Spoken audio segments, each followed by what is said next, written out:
आप देख रहे हैं यूट्यूब चैनल मैथ मतलब मस्ती। इस चैनल पर आज बिहार एसएससी इंटर लेवल के लिए मैथ के कुछ प्रश्नों को देखेंगे। इस चैनल पर लगातार जो है मैथ, रीजनिंग, जीके, जीएस और करेंट अफेयर्स के टॉपिक को कंप्लीट करवाया जा रहा है। आप जा कर के उससे जुड़ सकते हैं ताकि आपका तैयारी जो है और बेहतर हो सके। तो इसमें जितना भी प्रश्न लिया गया है आज के वीडियो में, ये सारे प्रश्न जो है अलग अलग सेटों से ले करके और उसको एक जगह किया गया है। और इसमें जितना प्रश्न होगा ये सारा प्रश्न जो है वीवीआई टाइप का प्रश्न है जो आपके एग्ज़ाम के लिए बहुत इंपॉर्टेंट होगा। तो आप बस इसको प्रश्न को समझ करके और आगे चलिए और इस पर आधारित आप और दूसरे प्रश्न को खोज करके और किसी बुक में या फिर किसी सेट में या तो किसी नोटबुक में कहीं भी आप, है ना, कोई टेक्स्ट बुक हो वहाँ से आप इसको बना सकते हैं और इसका रिवीजन कर सकते हैं। तो इसमें टोटल जितना प्रश्न लिया गया है वो सारा प्रश्न बहुत इंपॉर्टेंट होगा। आप इसको देख करके समझ सकते हैं और इसमें बनाने का ट्रिक भी जो है आपको बहुत यूनिक लगेगा, क्योंकि इसमें जो ट्रिक है वो आप पहले अगर इस वीडियो से जुड़े होंगे इस चैनल से तो ही आप देखे होंगे, अन्यथा बहुत कम चांस है कि आप इस टाइप का जो ट्रिक है वो पहले पढ़े होंगे आप। और इसमें अगर इससे टॉपिक को, गणित के किसी भी टॉपिक को आप अगर पूर्ण रूप से कंप्लीट करना चाहते हैं तो आप इसके प्लेलिस्ट में जा करके और वहाँ से मैथ वाला वीडियो आप देख सकते हैं। वहाँ से आपका कोई भी टॉपिक, रेशियो हो या फिर परसेंटेज हो या फिर एज हो या फिर औसत हो, कोई भी हो, सारा टॉपिक आपको धीरे धीरे वहाँ पर कंप्लीट करवाया जा रहा है। आप वहाँ से समझ करके और अपनी तैयारी को और बेहतर कर सकते हैं। तो उसका लिंक भी हम इसके डिस्क्रिप्शन बॉक्स में दे देंगे, आप वहाँ से उसमें जुड़ सकते हैं, या इस वीडियो के लास्ट में हम आपको उसका लिंक दे देंगे, वहाँ से भी आप उसमें जुड़ सकते हैं। तो चलिए शुरू करते हैं आज का पहला प्रश्न। और पहला प्रश्न शुरू करने से पहले अगर आप इस चैनल पर नए हैं तो इस चैनल को सब्सक्राइब कर लीजिए, क्योंकि जब तक बिहार एसएससी का एग्जाम हो नहीं जाता है इंटर लेवल का तब तक इसमें लगातार प्रैक्टिस सेट और जो भी मैथ, रीजनिंग, जीके, जीएस का जो भी प्रश्न होगा सारे प्रश्न आपको करवाया जाएगा। इसमें अनेक प्रकाशन का जो प्रैक्टिस सेट है उसको भी कंप्लीट करवाया जा रहा है, तो आप जाकर के उससे भी जुड़ सकते हैं ताकि आपका तैयारी और बेहतर हो सके। तो चलिए अब शुरू करते हैं आज का पहला प्रश्न। कह रहा है 60 लीटर वाले एक बिलियन में, देखिए यहीं से मेन ध्यान रखते हम लोग को चलना है। 60 लीटर वाले एक बिलियन में दूध और पानी का अनुपात कितना है? 5 और 1 है। दूध और पानी का अनुपात कितना है? 5 और 1 है। तो बिलियन में दूध और पानी का अनुपात 5:3 करने के लिए कितना लीटर पानी और मिलाने की आवश्यकता है? देखिए कितना लीटर पानी मिलाने की आवश्यकता है। तो इसको एक तरफ हम लोग लिखते हैं, देखिए इस साइड में लिख के बना रहे हैं इसको। एक तरफ मिल्क को रखिए, एक तरफ रखिए वाटर को। रेशियो लिखते हैं, पहले का कितना था, यहाँ पर अगर पहले लिख दिया जाए तो पहले का रेशियो था कितना? 5:1 था। देखिए यहाँ लिख रहा है ना, ये 5 और 1, तो पहले का था 5 और 1। तो आप कह रहा है कि इस बिलियन को 5 और 3 कर देना है। देखिए कितना करना है? 5 और 3, यानी इसको अब लिखा जाए कि अब कितना करना है? इसको 5 और 3 करना है। पहले कितना था? 5 और 1। तो कह रहा है कि अब इसको 5 और 3 करने के लिए कितना लीटर पानी मिलाना होगा। देखिए क्या मिलाना होगा? कितना लीटर पानी मिलाना होगा, तो इसमें भी ध्यान रखिएगा। तो अगर हम लोग पानी मिलाएंगे तो इसमें क्या होगा? जो मिल्क की मात्रा है, दूध की मात्रा, वो तो पहले के जैसा ही होना चाहिए, केवल बदलाव किस में होना चाहिए? पानी में होना चाहिए। तो अब हम लोग रेशियो में चलेंगे। अगर मिल्क की मात्रा पहले की अपेक्षा अगर कम बेसी होगा, यानी पहले से अगर कम हो रहा है या फिर ज़्यादा हो रहा होगा, तो हम लोग उसको बैलेंस करेंगे। और अगर बराबर होगा तो ठीक ठाक हम लोग फिर आगे बढ़ेंगे। तो मिश्रण कितना था? 60 लीटर का। तो चलिए ये हो गया 60 लीटर, 60 लिख दिए हम लोग। अब कह रहा है कितना लीटर पानी मिलाया जाए। तो पानी पहले 1 था, अब 3 हो गया है। मिल्क पहले 5 था, अभी भी 5 है। तो ये तो ठीक है, कहे कि 5 तो 5 रहेगा ही, क्योंकि बदलाव किस में करना है? पानी में करना है। तो मिल्क थोड़े ना बदलेगा इसमें। तो मिल्क 5 का 5 ही है, वाटर 1 का 3 हो गया है। तो कितना वृद्धि हो रहा है? वृद्धि हो रहा है इसका 2, मेन यही समझना है। तो पहले का मिश्रण था कितना लीटर? 60 लीटर। तो पहले वाला देखिए 5 और 1 6 लीटर, क्लियर। और निकालना है कि इसमें कितना वृद्धि किया जाए। तो कितना वृद्धि करना पड़ रहा है? 1 से 3 लाने के लिए 2, तो 2 से गुना, 6 दहा के 60, यानी 10 दूना 20 लीटर। कितना डालना होगा इसमें पानी? 20 लीटर। यही आपका आंसर होगा, क्लियर। कितना आसानी से आप इसको बना सकते हैं। जैसे पहला आपका जो रेशियो लिखे हैं, ये भी अगर आप न लिख करके और रेशियो सही समझ लें तो बस इतना छोटा सा लिख करके आप इसको छोटा कर सकते हैं। तो ऑप्शन नंबर सी इसका सही है। ये रेशियो का टॉपिक है। अगर आप रेशियो वाले टॉपिक को और विस्तार से समझना चाहते हैं तो तो इस चैनल पर रेशियो वाला 2-3 वीडियो लोड किया गया है, आप जाकर के उसको देख करके समझ सकते हैं, ताकि आपका रेशियो का टॉपिक जो है और कंप्लीट हो जाए। चलिए अब चलते हैं क्वेश्चन नंबर 2 में। दूसरा प्रश्न है 200 से छोटी सभी प्राकृत संख्याओं का औसत क्या होगा। तो देखिए 200 से छोटा सभी प्राकृत संख्याओं का औसत क्या होगा। तो एक छोटा सा हम लिख करके अंक और या फिर अंकों का ग्रुप उसको समझते हैं, औसत कैसे हम लोग निकालते हैं। जैसे लिखा जाए 1 2 3 4, बस 4 ही रखते हैं। तो इसका औसत निकालने के लिए एक फार्मूला है, इस फार्मूला का हम लोग इसमें यूज करेंगे। पहले केवल थोड़ा समझ ले रहे हैं। ये फार्मूला निकालने के लिए इसका लिखा जाता है कि अगर लगातार क्रम में चल रहा हो तो फर्स्ट वाले और लास्ट वाले को आप जोड़ दीजिए, अब इसको 2 से डिवाइड कर दीजिए। तो 4 और 1 5/2 यानी 2.5 हो गया। ठीक है, तो अब रियल में इसको देखते हैं 2.5 हो रहा है नहीं, क्योंकि औसत निकालने के लिए सबको जोड़ करके और जितना संख्या हो उससे डिवाइड किया जाता है। तो 4 और 3 7, 7 2 9 और 9 1 10। तो 10 बटा कितना है, ये 4 है। तो 2 5 10, 2 दूना 4 यानी 5/2, यही आ गया 2.5। तो कहने का मतलब है कि ये सूत्र लागू करके आप इसको बना सकते हैं। तो 200 से छोटा तो 1 से शुरू होगा, 1 2 3 और डॉट डॉट डॉट कहाँ तक जाएगा, 199 तक जाएगा। कहाँ तक, 199 तक, क्योंकि 200 से छोटा 199 ही होगा। तब इसका औसत निकालना है, तो औसत निकालने के लिए वही फर्स्ट और लास्ट को जोड़िए, तो 199 और प्लस फर्स्ट वाला 1 और बटा में हो गया 2। तो कितना हो गया ये 200/2, कितना कट गया ये 100। तो आंसर कितना हो गया इसका 100 हो गया। तो आइए ऑप्शन किस में मिल रहा है, ऑप्शन नंबर बी में कितना होगा 100 होगा। क्लियर है। तो इसमें अगर लगातार संख्या दिया हुआ हो तब उसको निकालने के लिए फर्स्ट प्लस लास्ट और बटा 2 कर सकते हैं, बहुत ईजी है। अब चलिए चलते हैं क्वेश्चन नंबर 3 में। किसी बार की एक भुजा में 5% की वृद्धि करने पर उसके क्षेत्रफल में कितने प्रतिशत की वृद्धि होगी। तो इस टाइप का प्रश्न आपको बहुत पूछा जाएगा। इसमें वर्ग में, आयत में या फिर किसी लाभ हानि वाले चैप्टर में, इसमें भी आपको मिल सकता है। तो इसके लिए प्रतिशत वृद्धि निकालने का एक फार्मूला है, प्रतिशत वृद्धि बराबर, इसमें 5% की वृद्धि है, किसमें, भुजा में, और क्या पता करना है, क्षेत्रफल में वृद्धि। तो क्षेत्रफल का फार्मूला क्या होता है, भुजा का स्क्वायर होता है। क्या होता है, भुजा का स्क्वायर, यानी भुजा गुने भुजा। क्लियर। तो 5%, तो इसमें एक फार्मूला है x + y और प्लस XY और बटा 100। ठीक है, तो इसमें XY दोनों का मान, तो 5% ही दोनों का मान होगा, क्योंकि भुजा गुने भुजा है, तो 5 होगा x का भी और 5 होगा y का भी। तो 5 + 5 और फिर प्लस 5 × 5 और बटा में 100। ठीक है, तो इसको छोटा कीजिए, तो 25 और 25 होगा 100 है ना। कितना बार में कट गया ये, 4 बार में, तो 1/4 हो गया। तो 5 और 5 10 और प्लस 1/4, इसका एलसीएम लेंगे कितना होगा, 4 होगा। तो 10 होगा 40 + 1 यानी 41/4 हो गया। तो कितना आएगा ये 10.2 आएगा। कितना आएगा 10.25, डिवाइड करें कितना आएगा 10.25। तो ऑप्शन नंबर सी इसका सही है। कितना होगा 10.25% होगा। तो ऑप्शन सी इसका मिल रहा है। तो ऑप्शन नंबर सी इसका सही उत्तर होगा। तो अब चलते हैं क्वेश्चन नंबर 4 में। तो 4 में चलने से पहले जरा इसको क्लीन कर लेते हैं। अगर आप इसको नोट करना चाहते हैं तो वीडियो को रोक करके नोट कर लीजिए, नहीं तो हम इसको क्लीन करके और आगे बढ़ते हैं।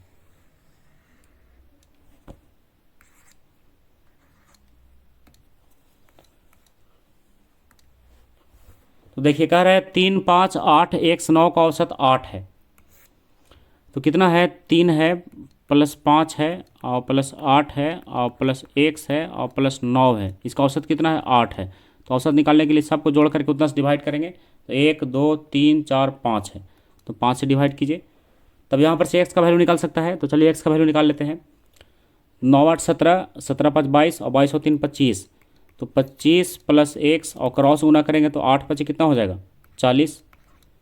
तो x बराबर 40 में से गया 25, कितना बचेगा 15 बचेगा। तो x का मान कितना हो गया 15 हो गया। क्लियर। अब आइए इसमें क्या दिया हुआ है कि 11 9 7 6 x y 12, इसका औसत कितना है 15 है। तो फिर ऐसे ही जोड़ेंगे इसको।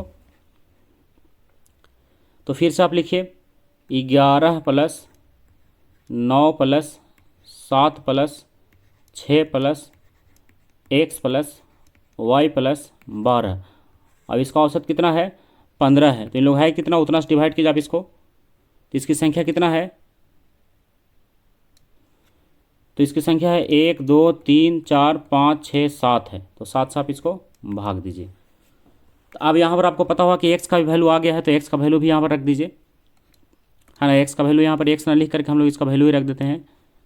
तो एक्स का वैल्यू कितना आया है, 15 आया है, तो 15 आप यहाँ रख दीजिए। तो आप सबको जोड़िए और सबको जोड़ करके किसका वैल्यू निकलेगा, वाई का निकलेगा।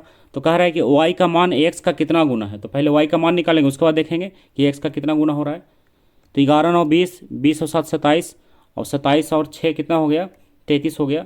तो 33 और 15 और 12, देखिए 3 को बच गया, 33 15 और 12, सबको जोड़िए।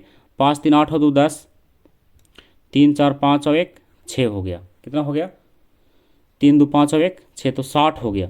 तो 60 प्लस वाई क्या होगा, ये 60 प्लस वाई, और 15 से तो हो जाएगा 105। क्लियर। तो फिर यहाँ से निकलेगा y बराबर 105 माइनस 60 निकलेगा। कितना निकलेगा, 105 माइनस 60। तब इसको माइनस करेंगे, तो माइनस करेंगे 105 में 60 को, तो कितना बचेगा, 5 में 0 गया 5, और 10 में 6 गया 4, कितना बचा 45। तो ओ वाई का मान कितना आ गया, ओ वाई का मान हो गया 45, और एक्स का मान कितना था, 15 था, और वाई आ गया 45। तो कह रहा है कि ओ वाई का मान जो है एक्स का कितना गुना है। तो ओ वाई का मान है 45 और एक्स का मान है 15, तो कितना गुना है इसका, तो ये कितना गुना दिख रहा है, 3 गुना। तो ऑप्शन नंबर डी इसका सही है, 3 गुना। क्लियर। अब चलते हैं क्वेश्चन नंबर 5 की तरफ। तो पांचवा में कह रहा है कि यदि गया कि 2 टीमें ए और बी किसी प्रोजेक्ट को 15 दिन में और टीम बी अकेला 25 दिन में पूरा कर सकता है, तो टीम अकेला उस प्रोजेक्ट को कितने दिन में पूरा करेगा। देखिए 2 टीम है ए और बी, अगर दोनों को एक साथ ये प्रोजेक्ट पर काम करने के लिए दिया जाए तो ये कर सकता है कितना दिन में, 15 दिन में। तो इसको एक साथ रखिए, ए और बी मिलेगा तो 15 दिन। क्लियर। और बी अगर अकेले रहेगा तो कितना दिन, 25 दिन। देखिए बी का अकेले कितना दिया हुआ है, बी का दिया हुआ कितना दिन, 25 दिन। तो पूछता है ए अकेले रहेगा तो कितना दिन। तो हम लोग क्या करेंगे, इसमें से बी को घटा देते हैं। जैसे इसमें क्या है, 15 में ए और बी दोनों है और 25 में बी अकेले है, तो अगर इसको माइनस करेंगे तो कौन बचेगा, केवल ए बचेगा। तो ए निकालने के लिए क्या करेंगे, 1/15 और माइनस 1/25। देखिए इसमें ए और बी दोनों है और इसमें बी है, तो बी घटाएंगे तो ए तो बचेगा ही। तो चलिए इसको माइनस करते हैं। तो 15 और 25 का एलसीएम कितना होगा, 15 और 25 है। नहीं समझ में आ रहा तो गुणनखंड करके आप लिख सकते हैं। जैसे 25 को गुणनखंड कर लीजिए, 5 5 25, और 15 के लिए कर दीजिए केवल आप 3, तीनों इसमें मिल गया, 25 भी और 15 भी, तो 75 हो गया। तो 15 5 75 और 25 दिया 75, तो कितना हो गया, 2/75 हो गया। कितना हो गया, 2/75। तो ये एक दिन का कार्य आया, पूरा कार्य निकालने के लिए 75/2। तो ये आपका आंसर होगा 75/2। लेकिन ऑप्शन के अनुसार देखा जाए तो यही है 37.1/2 दिन। तो ऑप्शन नंबर ए इसका सही है, 37.1/2 दिन। क्लियर। अब चलते हैं क्वेश्चन नंबर 6 की तरफ।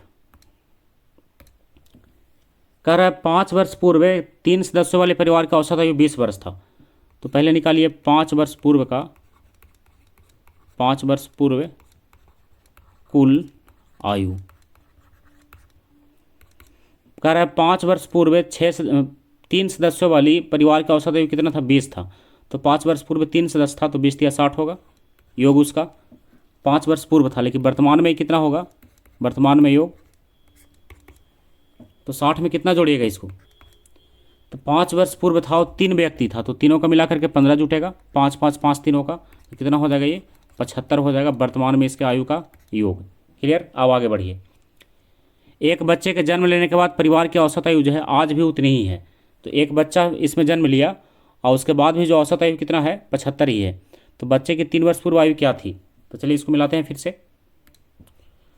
तो देखिए कह रहा है इसमें कि एक बच्चे के जन्म लेने के बाद परिवार की औसत आयु आज भी उतनी ही है, मतलब 20 है, क्योंकि 20 पहले था।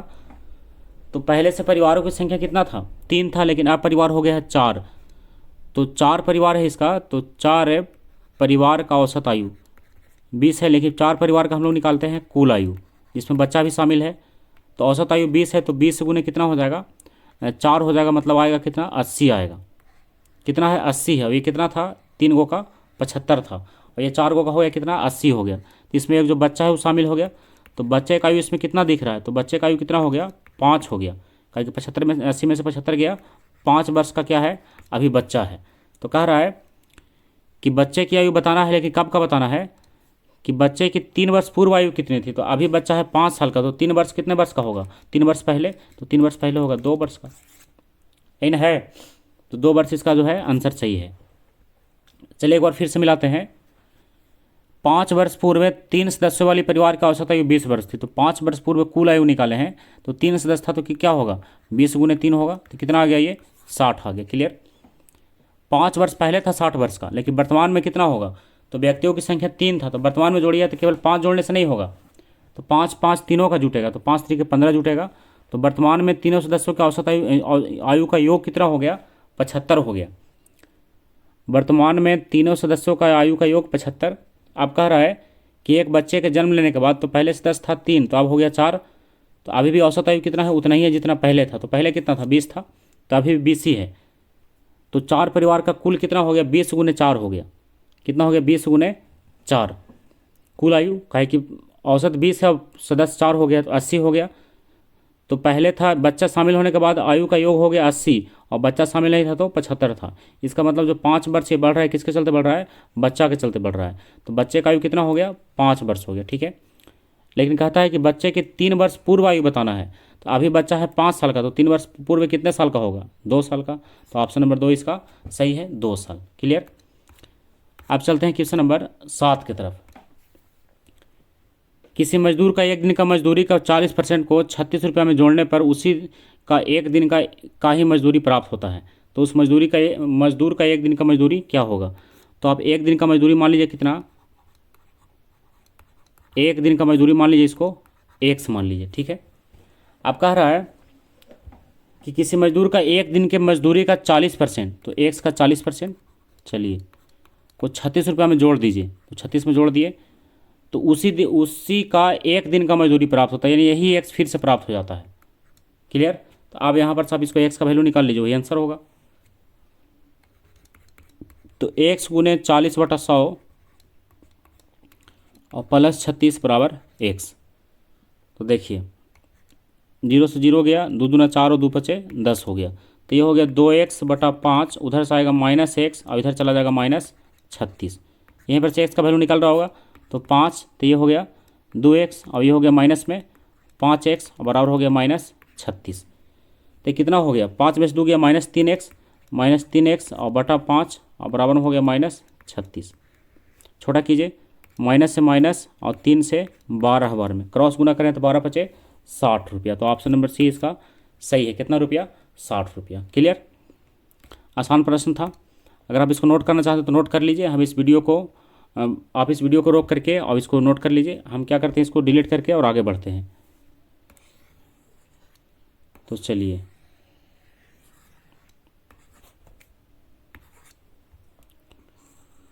इसमें मजदूरी को x माना गया है और बाकी क्वेश्चन के अनुसार इसको सेट कर दिया गया है। अब आइए 8वां में कह रहा है, देखिए यहाँ पर पॉइंट था, यहाँ पर थोड़ा सा हट गया, ये पॉइंट दिया हुआ है। तो अगर ध्यान से देखा जाए तो ऊपर भी 3003 है और नीचे भी 3003 है और यहाँ भी 3003 और यहाँ भी 3003 है, लेकिन पॉइंट का केवल फेर है। तो देखिए पॉइंट वाले कैसे समझते हैं हम लोग, नीचे है 2 अंक के बाद पॉइंट और ऊपर है 3 अंक के बाद पॉइंट। तो ऊपर वाला 3 जीरो नीचे जाएगा और नीचे वाला 2 जीरो ऊपर जाएगा। इसका मतलब है कि इसको अगर लिखा जाए 3003 यानी 3003 और बटा में फिर से 3003 और फिर आप देखिए क्या होगा इसमें। तो नीचे तो 3 जीरो जाता है ना, कहा कि ऊपर में 3 अंक के बाद पॉइंट है और ऊपर जाता 2 जीरो, तो 1 जीरो फिर भी नीचे इसका बच जाता, 1 जीरो क्या होता है इसमें शेष रह जाता। तो फिर प्लस इसको भी ऐसे लिखते हैं 3003 और बटा में 3003। देखिए ऊपर में कोई पॉइंट नहीं है तो नीचे में 1 अंक बाद पॉइंट है तो 1 जीरो ऊपर जाता, तो ये हो गया इसका 1 जीरो ऐसे। क्लियर। अब अगर ध्यान से देखा जाए तो इसको आप छोटा कर सकते हैं ऊपर वाले से नीचे वाला कितना बार में, 10 बार में। कितना बार में, 10 बार में। और इसमें नीचे से ऊपर वाला छोटा कर सकते हैं कितना बार में, 10 बार में। तो ये हो गया 1/10 प्लस 10/1। इसका एलसीएम लिया जाए 10 तो ये हो जाएगा 1 प्लस 100 यानी 101/10। तो 1 अंक बाद पॉइंट होगा तो 10.1 आंसर में मिल रहा है 10.1। तो देखिए 10.1, हाँ ये सी में मिल रहा है, बी में नहीं, किस में, सी में 10.1, वही है 10.10। तो ऑप्शन नंबर सी इसका सही उत्तर है। तो अब चलते हैं क्वेश्चन नंबर 9 की तरफ। 12 घंटे का कितना प्रतिशत 36 सेकेंड है। देखिए कह रहा है कि 12 घंटे का कितना प्रतिशत 36 सेकेंड है। तो इसमें आप ध्यान रखिए कि जिसमें का लगा हुआ रहे उसको आप हर में रखिए और दूसरे वाले को आप अंश में रखिए। तो 12 घंटा में का लगा हुआ है तो 12 को आप नीचे रखिए और 36 को आप ऊपर रखिए और परसेंट में बदलने के लिए 100 से इसको गुना कीजिए। बस यही ध्यान रखिएगा। तो अब इसमें बदलना होगा, 12 घंटा और 36 सेकेंड है तो घंटा से पहले मिनट और मिनट से फिर सेकेंड में बदलना होगा। तो घंटा से मिनट बदलने के लिए क्या करना होगा, 60 से गुना, और ये तो घंटा में हो गया, मिनट में, और मिनट से फिर सेकंड में बदलने के लिए फिर 60 से गुना। ठीक है, 12 घंटा तो घंटा से हो गया मिनट और मिनट से हो गया सेकंड। क्लियर। अब इसको छोटा कीजिए, 6 छक 36 और 6 दहाँ के 60 और फिर हो गया 6 दहाँ के 60। क्लियर। ये डबल जीरो, इसका गया डबल जीरो, तो बच गया कितना, 1/12 बच गया। कितना बच गया, 1/12। तो 1/12% जो है इसका सही होगा। तो ऑप्शन नंबर डी इसका सही है, 1/12%। इसमें ये नहीं कि 12% लगाएंगे, आंसर होगा 1/12 क्योंकि ऊपर में 1 है और नीचे में 12 बच रहा है। क्लियर। तो चलिए अब बढ़ते हैं, आज का लास्ट प्रश्न है क्वेश्चन नंबर 10 में। तो पहले इसको डिलीट कर लेते हैं, अगर आप इसको नोट करना चाहते तो लिख लीजिए। अब इसमें जो आइडिया इसका लिखने का है कि का में किसको कहाँ रखेंगे, तो ये जरूर ध्यान रखिएगा। देखिए कह रहा अगला प्रश्न है, मोहन एक खराब साइकिल 3000 रुपये में खरीदता है। देखिए खरीदता है कितना, 3000 में, और उसे मरम्मत करने पर 200 रुपया खर्च करता है और फिर उसके बाद उसको 4000 में बेच देता है। तो उसका लाभ प्रतिशत कितना होगा। तो क्रयमूल्य कितना हो गया, 3000 में खरीदा और 200 रुपया इसमें मरम्मत में लगाया, तो कितना हो गया इसका क्रयमूल्य, क्रयमूल्य हो गया 3200। क्लियर। और विक्रयमूल्य कितना हो गया, तो बेचा इसको कितना में, इसको बेच दिया 4000 में। तो लाभ कितना का हो गया, लाभ इसको हो गया, बहुत ईजी प्रश्न है ऐसे, लाभ हो गया कितना का, 800 का। तो लाभ प्रतिशत, तो लाभ प्रतिशत बराबर लाभ और गुना 100 और बटा हो गया क्रय मूल्य यानी 3200। तब इसको छोटा कर दिया, आंसर हो गया डबल जीरो, इसका डबल जीरो हो गया, 8 चौका 32 और 4 से ये गया 25 चौका 100, यानी कितना परसेंट लाभ हो गया, 25%। क्लियर। ऑप्शन नंबर इसका सही है बी यानी 25%। तो बस आज के लिए यही लास्ट वीडियो था, लास्ट क्वेश्चन था, और अगले क्वेश्चन में फिर हम लोग इसी को आगे बढ़ाएंगे। केवल 10 प्रश्न यहाँ पर लिया गया। आपको पता होगा कि बिहार एसएससी वाले एग्जाम में मैथ से केवल 25 प्रश्न रहने वाला है, जिसमें 10 प्रश्न आपको अभी हम करवाए हैं, फिर अगले वीडियो में 15 प्रश्न लेकर के आएंगे। यह किसी सेट से ही लिया गया है, जैसे खान सर का सेट है या तो फिर किरण प्रकाशन का सेट है, उसी सेट से इसमें तैयार किया गया है। आप इसको देख करके और कंप्लीट कर सकते हैं ताकि आपका तैयारी जो है आगे बना रहे।